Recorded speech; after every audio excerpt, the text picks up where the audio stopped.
Hi everybody, Lorraine here, and we got a snowstorm happening, which is not odd for February in Newfoundland, but today it had rained all day.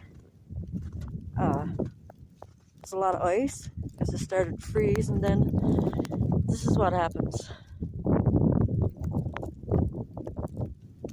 It only started snowing, I guess, an hour ago, and I'd say we've got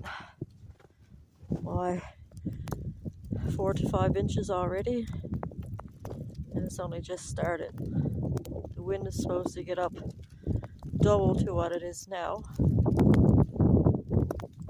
So hopefully our electricity stays on, but we're prepared. If it doesn't,